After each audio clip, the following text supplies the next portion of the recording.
Now, on Inside California Politics, the number of candidates running in the recall election against Governor Newsom is growing. I'm ready to play whatever role I can to get the movement across the finish line. Assemblyman Kevin Kiley's strategy to win over voters so close to Election Day. And we are just 2 months away from September 14th. This is a special election at a time when people aren't expecting an election.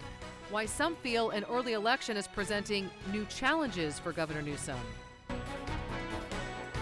Broadcasting across the Golden State, this is Inside California Politics.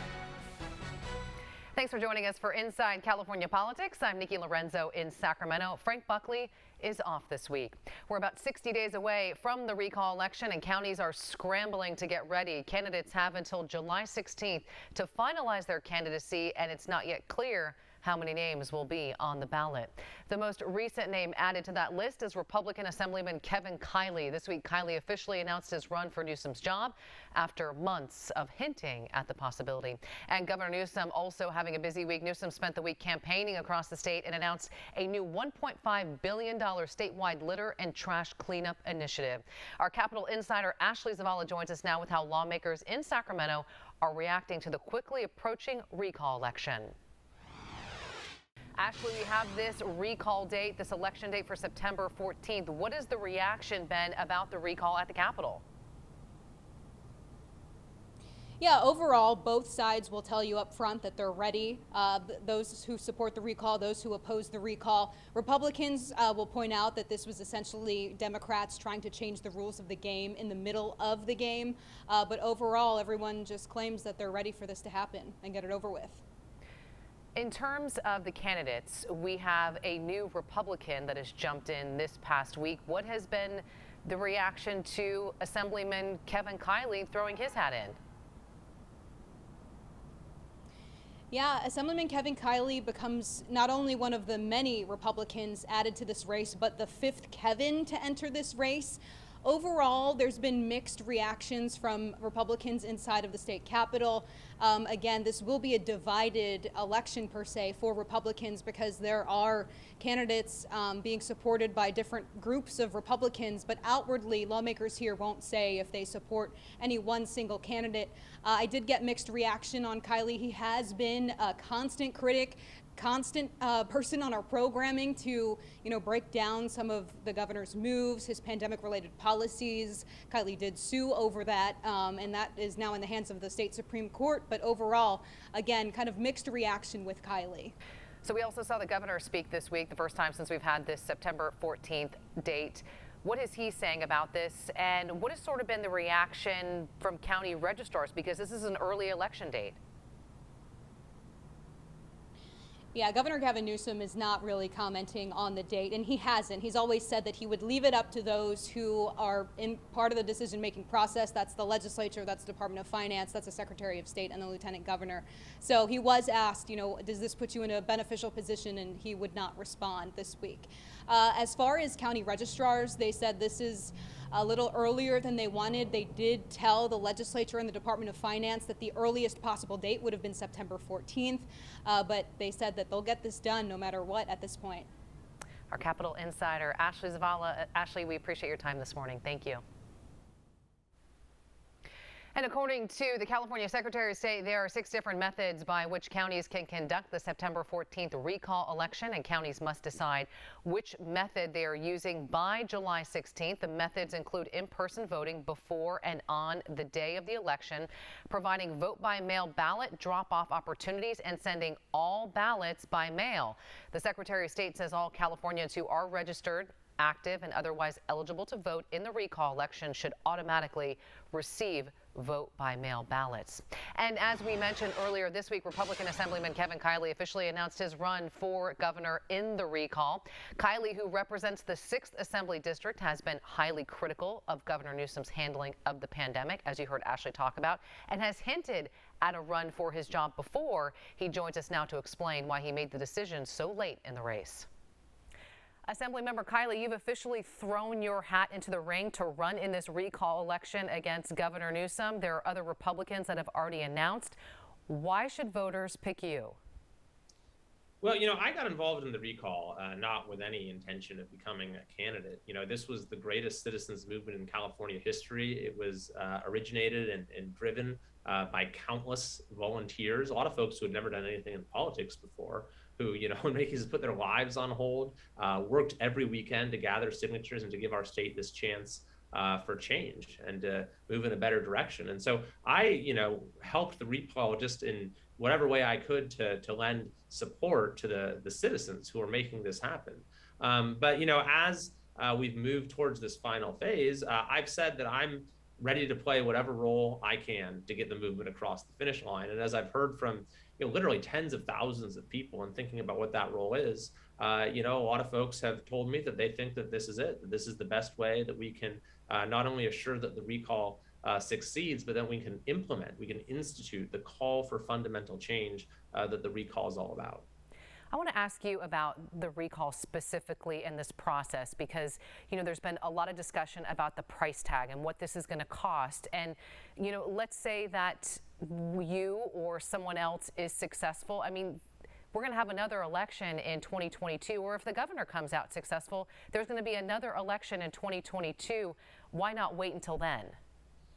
Yeah, well, I'd say a couple things to that. The first is that the reason it's taken so long is that the legislature itself has tinkered with the process and a few years ago changed the rules to make it take a lot longer. If they hadn't done that, we would have had the recall already, and that is the way it should work. It's sort of like we need this person out now. So then, to make things even worse, the governor decided and the legislature that they didn't like quite it to take that long until next November. So they passed a whole new law last week to change the date of the recall again to a day when they think that gives them the best chance of winning. But, I'll tell you this, I think that a recall is not the same as just an ordinary election, because it is an opportunity for change that's been instituted by the people of California themselves. And unlike your typical election where you're voting for everything from city council to maybe president up and down the ballot, a recall offers an opportunity for us to have a coherent conversation as a state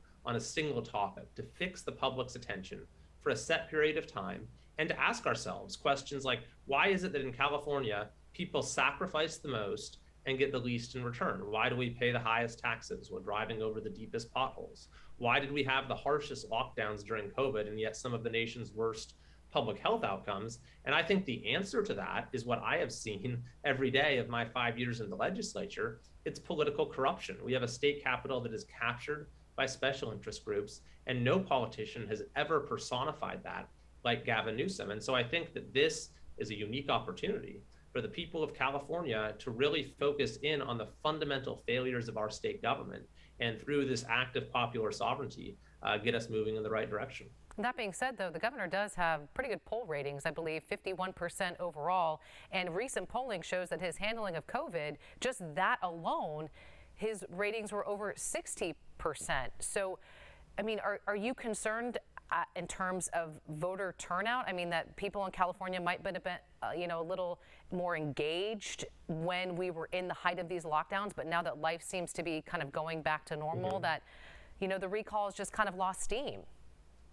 Well, I don't think so, because the thing about the failures of the COVID era is they were not sort of singular self-contained failures. What Gavin Newsom did is he took all of the pre-existing problems with California government that have been causing our long-term decline as a state, and he put them on steroids. He brought that decline to a total free fall. So I think that the failures, the corruption of the COVID era have really shined a light on what needs to be fixed in our state government and why we had a lot of these problems to begin with. As far as the governor's poll numbers go, the last poll I saw showed he's running 10 points behind Joe Biden in California, for example. And when it comes to the recall vote itself, the last poll I saw was a few months ago, and 40% of voters were already saying, we're ready to get rid of him now. That's before there was even an election date. It was just sort of an abstract proposition that at some point there would be a vote. Now we actually have an election date, and we're going to have a lot more folks tuning in. And what we've seen so far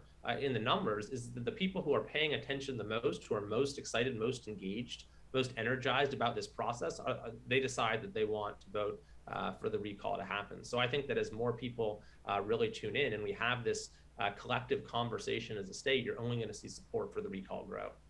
Assemblymember Kevin Kiley, now a Republican candidate for California governor. Appreciate your time here on Inside California Politics.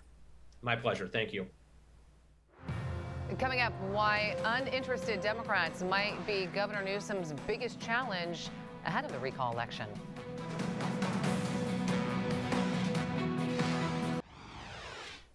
Governor Newsom is facing a growing list of opponents in the upcoming recall election, but with just over 2 months until Election Day, his team may have a different issue to deal with. Steve Smith with the California Labor Federation joins us now with why Governor Newsom's biggest opponent is not Republican challengers, but uninterested Democrats. All right, Steve, we have this recall date of September 14th. A lot of Democrats have been saying the earlier we can get this out of the way, the better. Do you agree with that? Well, I'd say the good news is there seems to be very little appetite among voters for recalling Governor Newsom. The bad news is that there is a lot of apathy out there. This is a special election at a time when people aren't expecting an election. So that means there's a heck of a lot of work to do in order to get voter turnout up so that we really don't take any chances with something crazy happening and the governor being recalled. So our focus is to talk to as many voters between now and September 14th as possible, get them out to the polls, make sure they understand the stakes of this election, and take nothing for granted. So how will the California Labor Federation be assisting in that effort? So we have 2.1 million members across the state of California. We've also got between 7,000 and 10,000 campaign volunteers that are going to be going out door to door, that are going to be talking to people on the phone, that are going to be texting and emailing to make sure we do that outreach that is necessary to drive voter turnout to where it needs to be to ensure the governor withstands this challenge. So our focus again is 100% on voter turnout between now and September 14th. In fact, our canvassers are going to walk over 4,000 miles during that time across the state, which covers a good chunk of California.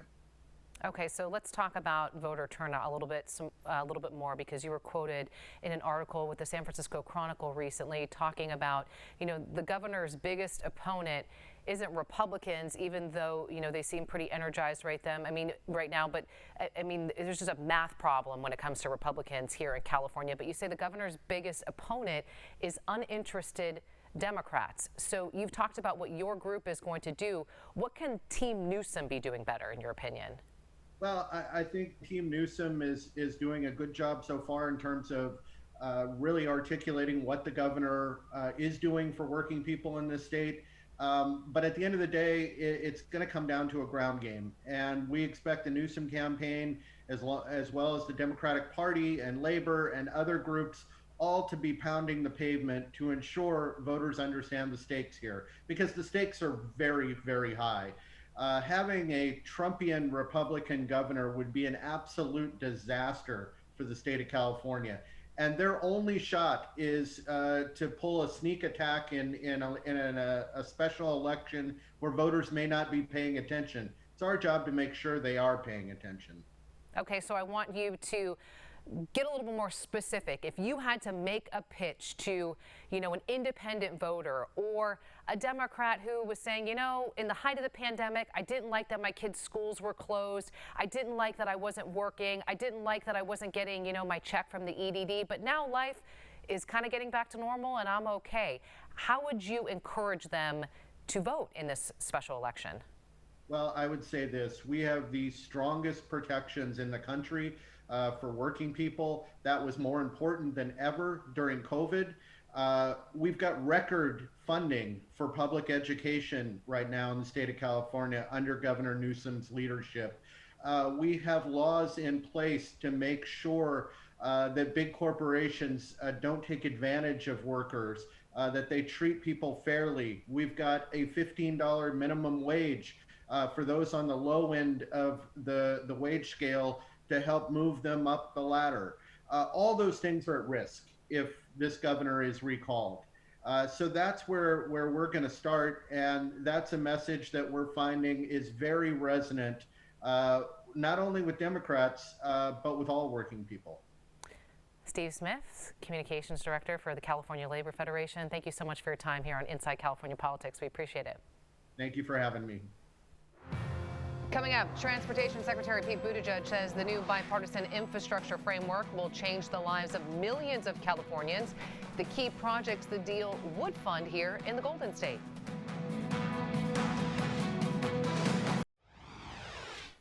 Transportation Secretary Pete Buttigieg is all for the new Bipartisan Infrastructure Framework, which he says will help the United States compete with other developed nations and win. Inside California Politics contributor Catherine Heenan spoke with Secretary Buttigieg about how the new deal will specifically benefit Californians. Hello, everyone. I'm Catherine Heenan. Thank you for joining us on Inside California Politics. I am joined by Transportation Secretary Pete Buttigieg, former mayor of South Bend, Indiana, former presidential candidate, and he's been part of the president's cabinet since February. Mr. Secretary, I know you've been traveling around the country stressing the need for improvements in highways and bridges and airports. Can you share some specific examples of projects that need to be undertaken urgently? Well, we're seeing the need everywhere. We were just in New York City, where some of the most important parts of the Northeast Corridor or rail network, so important to our economy that if these tunnels failed, you would feel the economic impacts all the way in California. They're relying on the 110-year-old infrastructure, the best technology of 1910. You can go to small communities like where I come from in Indiana and see that in so many parts of town, we're relying on things that were put in during the New Deal era under President Roosevelt. We were in upstate New York, where there's a highway that was built in the 1950s right through a black neighborhood, effectively destroying it in the process, that the community wants to handle differently in a way that lifts up everybody. There are ports and airports that need work, roads and bridges around the country. And what I'm finding is that everyone I talk to in Congress, Republican, Democrat, House, Senate, doesn't matter, they're all from a place that needs more work done on transportation infrastructure. It's why the president's Bipartisan Infrastructure Framework is not only historic, but urgent. And we need Congress to pass it quickly so we can get it to his desk for his signature. All right, any specific examples in California? Absolutely. I mean, first of all, you think about how important it was to get those rescue plan dollars out to California. Bay Area, where we had big need in the airports, transit authority dollars that were keeping some of our vital transit resources up and running and online. Look, Californians in, yes, the biggest cities, but also in rural areas depend on good transportation infrastructure. But we've seen things like the disturbing image of a part of Route 1 effectively falling into the ocean. We've seen the repair backlog that a lot of train and transit networks rely on, and thousands of miles of roads and bridges that are considered in poor condition by the engineers. This is why we need to act, and act now. And again, this shouldn't be a partisan issue. You got Democrats and Republicans who want to see something happen. But one more thing I'd point out: I know that the West in particular has been impacted by extreme weather events and some of the heat waves that have been going on. This is not going to go away. We need to take serious climate action to stop it from getting any worse. And that's part of what will happen thanks to these investments we're proposing to make on everything from electric vehicle infrastructure to more resilient infrastructure planning in our communities. So the president wants to get this thing done soon, obviously, Mr. Secretary, this summer. What makes you confident, though, that this kind of huge bipartisan effort can succeed at a time of intense partisanship? Well, there's no question that Washington is divided, but that's exactly why it was so remarkable not long ago to see the president walk out of the West Wing, flanked by Republican and Democratic senators saying, we have a deal, and not a small deal. We're talking about $1.2 trillion of infrastructure investment contemplated for our future. This would be the biggest investment in passenger rail since Amtrak was created, the biggest investment in public transit we've ever had as a country. Investments in everything from environmental cleanup to broadband access to getting lead out of the pipes that carry drinking water to our kids. And again, we're talking about Republicans and Democrats coming together saying we need to do this. Now there needs to be the follow through. We need Congress to act. fact pass this through the House and Senate and get it to the president's desk so we can sign it, and so that my department can get to work getting those dollars out to communities across California and across the United States. Some Democrats say physical infrastructure should not be separated from social infrastructure, things like programs for children and families. Of course, a lot of Republicans argue they do not belong together. Can those two initiatives be separated? Well, as it stands now, there are two tracks. One's the bipartisan one I just described, transportation infrastructure and related issues, where we have a bipartisan deal. Now, there's another side, what we think of as human infrastructure.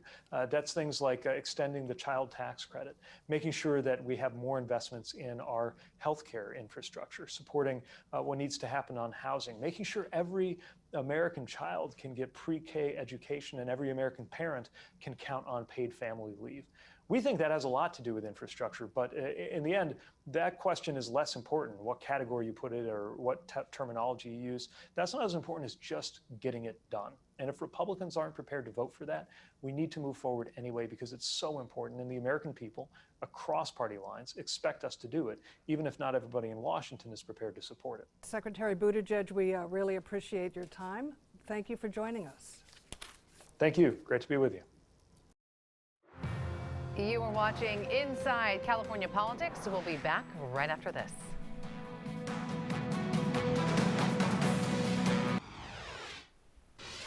You can see more of our interviews online. Just head to your local station's website and click on Inside California Politics. Thanks for watching Inside California Politics. We'll see you back here next weekend.